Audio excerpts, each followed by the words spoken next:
Good afternoon. It's Wednesday, March 8th. I'm Laura Cornfield, and this is IBA News, broadcasting live from Jerusalem. Israel is the strongest country, both diplomatically and militarily, in the Middle East, and should use its position as leverage, Prime Minister Benjamin Netanyahu told the Foreign Affairs and Defense Committee today. Understanding regional interests will allow Israel to achieve diplomatic ties with the Arab world, he said. Netanyahu noted that the ad hoc regional coalition being consolidated against Iran could open doors for normalizing ties with Israel's neighbors. I believe in nurturing these interests. If we act wisely, it could assist us in normalizing ties with countries in the region. Netanyahu added he believed this would also help in ties with the Palestinians. The transfer of the U.S. Embassy from Tel Aviv to Jerusalem and Iran's recent missile test were among the topics discussed at a Washington meeting between Defense Minister Avigdor Lieberman and U.S. Vice President Mike Pence. Lieberman said Iran's recent activities prove that no one can rely on any agreements reached with Tehran, who continue to call for Israel's destruction and are intent on disrupting the Middle East. A statement issued by the White House said the Vice President reiterated the unbreakable bond between the U.S. and America's commitment to uphold Israel's qualitative military edge and counter threats posed by Iran and other terror organizations. Earlier, shortly after his arrival to Washington yesterday, Lieberman met with his American counterpart, U.S. Secretary of Defense James Mattis. The Defense Ministry said the two discussed the common security issues facing Israel and the United States, including Iran, Syria, and Lebanon. U.S. President Donald Trump is committed to working with Israel and the Palestinians on a comprehensive peace deal, State Department spokesman Mark Toner told reporters at a press conference yesterday. Toner added that the U.S. administration is in discussions with Israel about holding back on settlement construction. He also confirmed that U.S. Secretary of State Rex Tillerson has not yet spoken to any members of the Palestinian leadership, despite having engaged in talks with Prime Minister Netanyahu and Defense Minister Lieberman. The President spoke about this, I guess, a couple weeks ago, where he said he would like to see Israel hold back on settlement activity. And I think that we're in discussions with Israel about what exactly that would look like. But I think with respect to how any settlement activity might affect the overall climate for an eventual solution between the two parties, I think that's under consideration. And it's in that regard that he made those comments. With respect to the connection or how the State Department's may be playing a role in the pursuit of Middle East peace, I know that we are working closely with the White House on evaluating where we stand. I think at this point we're still kind of at a stage where we're looking at the situation and trying to formulate next steps. But I can assure you that the State Department is playing a role in that process. British Foreign Secretary Boris Johnson met with President Reuven Rivlin today at the start of his visit to the region, his first official trip to Israel since taking up office.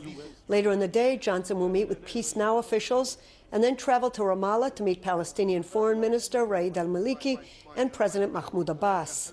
He will then return to Jerusalem, where he is scheduled to meet with Prime Minister Benjamin Netanyahu and opposition leader Isaac Herzog. Two proposals for the controversial Muazzin bill passed their preliminary readings today, with head of the Joint List MK Ayman Odeh and Knesset member Ahmed Tibi tearing up the proposals. Tibi also threw the paper to the ground and stamped on it while accusing the lawmakers of racism. Knesset member Yehuda Glick of the Likud party voted against the law, which restricts the use of loudspeakers on mosques to summon worshippers to prayers. One of the amended versions of the law completely bars using loudspeakers at night and stipulates that during the day it will not operate if it goes beyond the level of noise permitted. The other version said the loudspeakers will be barred from use altogether if the noise proves to be unbearable. Israel is acting to thwart plans to place the IDF on the United Nations blacklist of organizations that harm children. According to reports, Israel intends to enlist the assistance of the American administration to prevent such a move. Israel's ambassador to the UN, Danny Danon, warned placing Israeli army on such a list will cause serious repercussions and invite a harsh Israeli response. The report comes amid plans by UN Secretary General Antonio Guterres to publish in the coming weeks the world body's report that lists groups or organizations accused of harming children during times of conflict. In recent weeks, the Palestinians approached UN member states asking them to support placing the IDF on the list.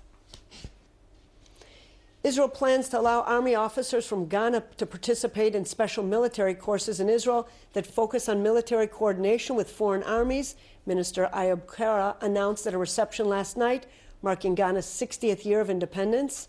The minister emphasized that Israel cooperates fully with West African countries in their battle against Islamic extremism. He added that the Jewish state has a vital interest in assisting Ghana to protect its borders and fight against terror organizations operating in the area.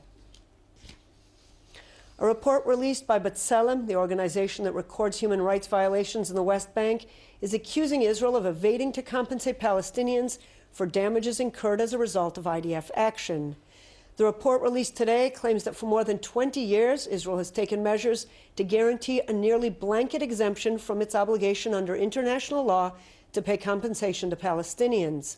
B'Tselem accuses the government of making a range of legal moves in the Knesset, the court, the relevant ministries that create obstacles to Palestinian lawsuits. This, the report says, reflects how little value is placed on Palestinian properties and lives.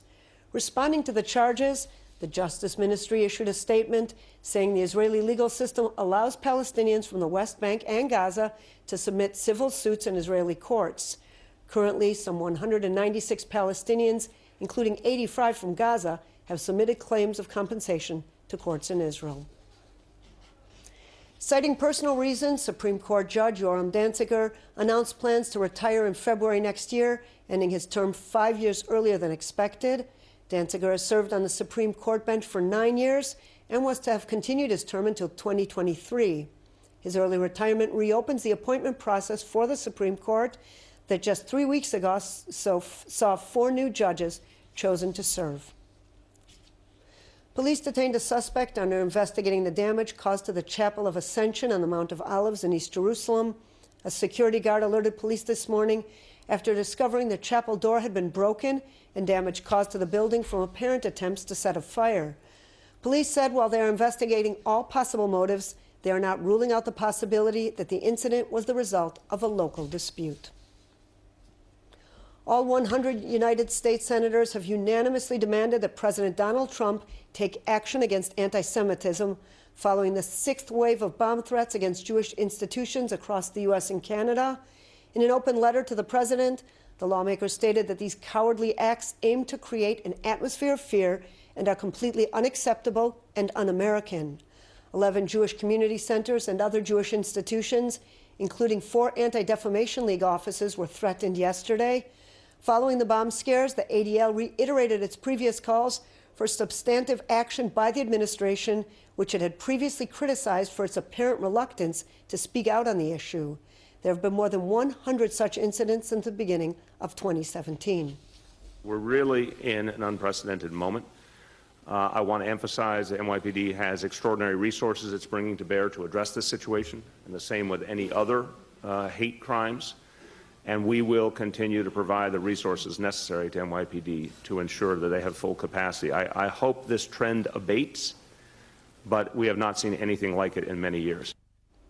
Simulating hitting enemy targets, one of the Navy's Protector unmanned ships successfully fired a number of missiles during a test conducted by the Rafael Advanced Defense Systems Company. The unmanned gunships are used by the Navy to patrol Israel's coast. A statement released by Rafael said the test that occurred in December allows the pinpoint attack of land or naval targets, enabling safe vessel operation with no risk to the operating force. The company noted the missiles can be fired from a remote command control room or aboard another Navy platform. Moshe Elazar, head of Rafael's Land and Naval Systems Division, told reporters the damage inflicted can be catastrophic, adding the Protector's capabilities are a major force that can be used for deterrence and the detection of the final neutralization of threats. Some 7% of Israeli combat soldiers are women, and the Army is seeking to up that number, offering women the same opportunities as their male counterparts. 85% of positions in the Israeli Army are open to women, and the Army is aiming to open up more combat positions to Israeli females. As the world marks International Women's Day, we take a peek at the Army's Harem Artillery Battalion, one of the longest-running mixed-gender battalions, watching the soldiers face off in a training session in self-defense techniques on a military base in the Golan Heights. The IDF need all the men and all the women, that are able to fight, that are able to participate in the defense missions that they have. And of course, it's also equal opportunities. But first of all, it's the mission, and it comes in order that the army will be much more effective. I think that the IDF is very advanced by giving women equal opportunities. We can see it in high ranks, that women get to high ranks. We can see it in opening more combat units for women, and I think that when the years will pass, we will see much more equal opportunities for women. Marking International Women's Day, the Reuters network asked people from some 100 countries around the world what they view as the biggest challenges facing women today. Wow, this one is a tricky one.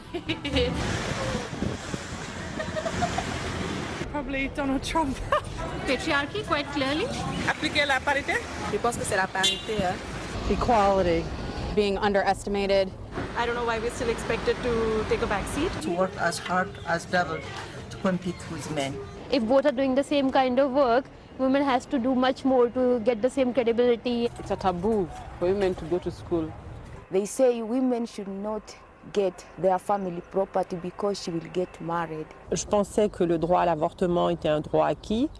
Et du coup, on s'aperçoit avec les hommes politiques qui sont élus en ce moment que c'est quelque chose qui est remis en cause. Todavía falta confianza, todavía subestimamos lo que somos. Women are looked at the way they are supposed to behave. They have to follow a certain pattern.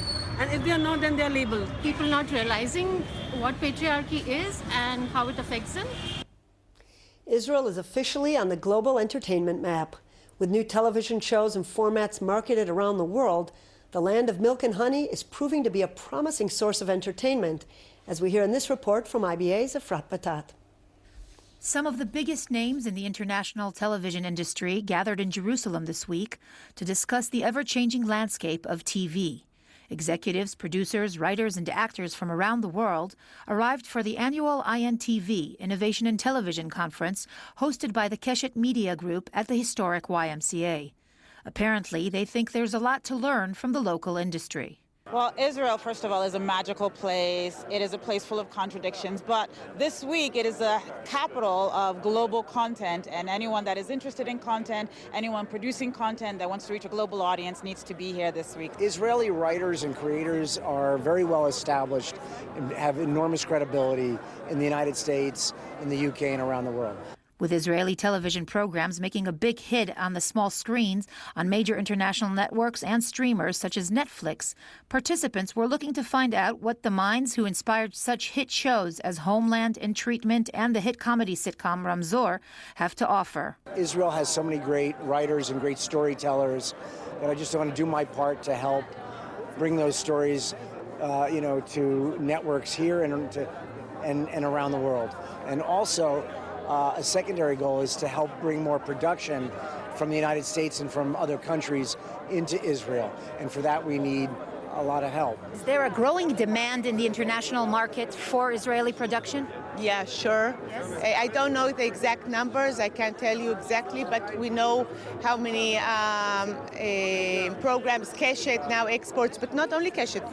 Israel does it for many now. For Netflix, they have Fauda, and many Israeli shows now are aired all over networks all over the world. Part of them are in Hebrew, which is rare. I mean, if someone would tell me many years ago that in Australia or in Netflix, there will be a show in Hebrew with subtitles, I would think it's weird, but it happens. So what makes the Israeli shows so successful? We've always looked towards Israel as a place full of technology, full of knowledge, and also creativity. So really coming together with the creativity and the business sense and also the global footprint that Keshet has been able to do, that Israel has been able to do, is really something that we've looked at from an African point of view. Israel is small and people here are very creative. We had some successes like Homeland, now like Yellow Papers that the BBC took. So suddenly people find Israel very interesting. Now it's not only the content thing, because the conference and the speakers, if you see the list of them, you can see there's the content side, the digital side, the technology side. So if you look at all this, and Israel is known as a startup nation, so I think the industry finds it interesting to come over and to look for projects and know companies and meet people.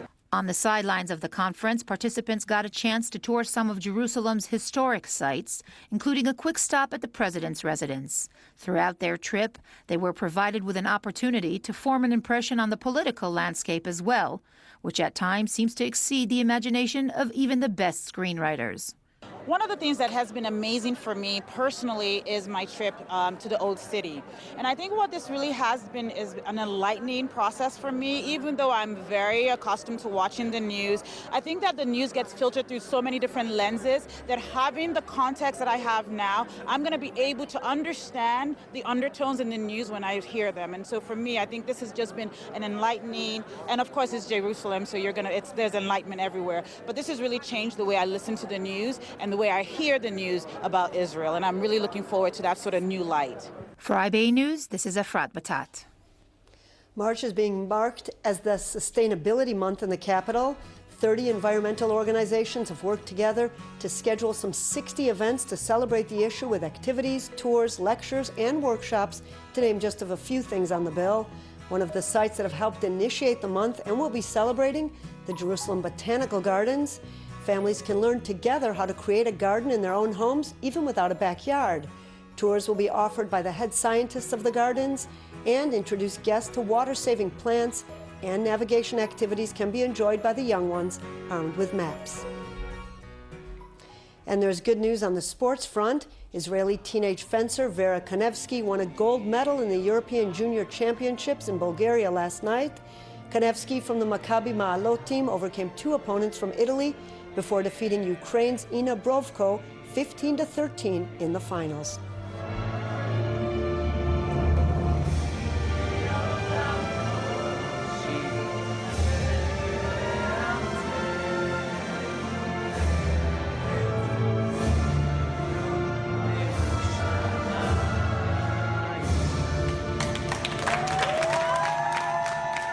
And another sign that spring is fast approaching is the migration of blue cranes from Africa that are now leaving the Holy Land's Hula Valley, where they visited over the winter months and are heading back to Europe.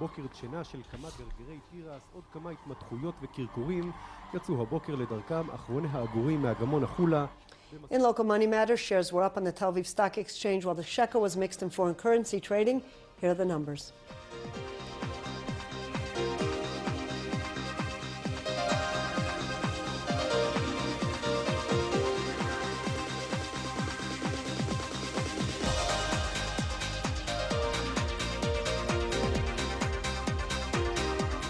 And the IBA weather team says tomorrow will be unseasonably warm and dry, with strong easterly winds prevailing in the north and mountain areas. Here are the highs and lows at home and abroad.